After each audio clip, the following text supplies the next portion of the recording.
Now you might be wondering what types of foods that you should be eating for your own thyroid health. What are the best things to eat and what are the best things to avoid when it comes to your thyroid health? So let's talk about that right after this intro.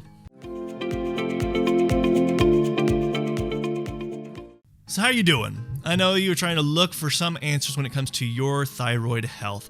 And I'm Dr. LeGrand. I see patients with thyroid issues on a consistent basis and able to help them significantly by implementing nutrition, lifestyle habits, other than just looking at medications. Because certainly these things that you can implement can certainly improve your thyroid health. But before we get started talking about the actual specific types of foods that you should be implementing and what foods you should be avoiding, I do have a downloadable free guide for thyroid health. And this talks about basically what labs that you should be running on a consistent basis. Also, what labs that you probably wouldn't find that other doctors do run, but are very crucial if you suspect you have thyroid issues or if you have a thyroid problem.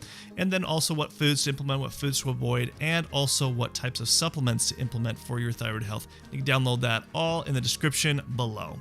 So let's first talk about what types of foods that you should be implementing. I see a big problem with a lot of people who have a thyroid issue, and especially women, since it's more prevalent for women to have more hyperthyroid issues. In fact, I think there was a crazy statistic that I think it's like every 1 out of 8 women have a thyroid issue, which is pretty staggering. And when it comes to women's diet, and I see women mostly, I'd say about 80% of my patients are women. That's just how it is in the medical world, that women are just more apt to actually look at their health and usually go and seeing the doctor more often than men do. But what I see that it becomes a very prevalent problem for a lot of women, I'm not saying all women, but they don't get a good, well-balanced diet with enough healthy proteins, healthy fats, and good amounts of vegetables. They get lots of different carbs in there, but not enough proteins.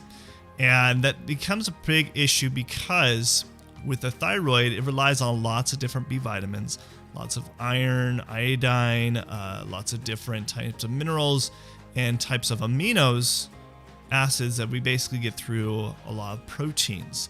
And when I start seeing that as a problem and they're not getting enough in their diet, that could be an issue. So the foods that you should be really heavily focusing on is rich, dense B vitamin foods, as well as things that have selenium in it. Selenium is relied a lot off of the conversion of our thyroid hormones, as well as things that would have iodine. One thing would be eggs, because eggs has plenty enough of selenium, iodine, as well as different proteins. So implementing that on a regular basis for your thyroid would be great to be able to implement that. And then the other things that I just kind of mentioned before is definitely implementing more meats, but organic meats, more clean meats that are definitely more grass-fed, are going to be more rich, dense, and also not filled with different types of toxins, which again, if you're eating more packaged foods, more foods that tend to have more toxins, that can actually make things worse for your thyroid. So by implementing more organic meats is going to be great. Also, vegetables, really, really important because of all the different minerals and nutrients that are important for the thyroid, for the conversion factor of the thyroid hormone. Now, the last type of thing that I would suggest for today, as far as what you can implement, is Brazilian nuts.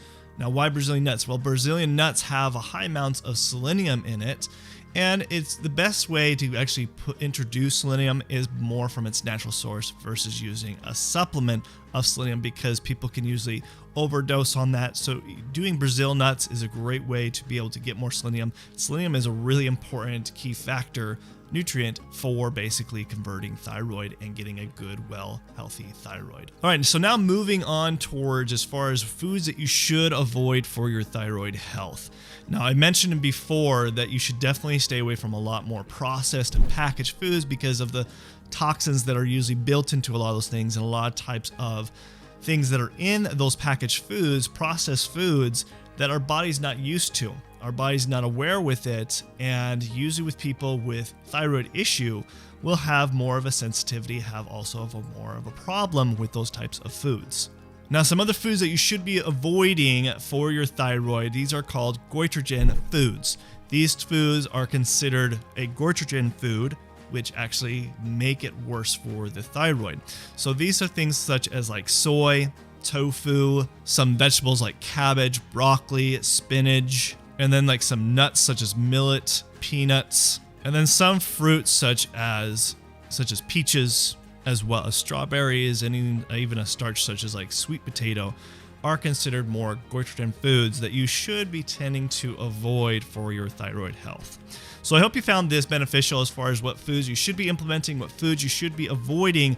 But if you want further guidance as far as what labs that you should be running on a consistent basis for your thyroid health, as well as what supplements to implement and what foods and nutrients as well to be able to implement, then you can download my free guide in the description below.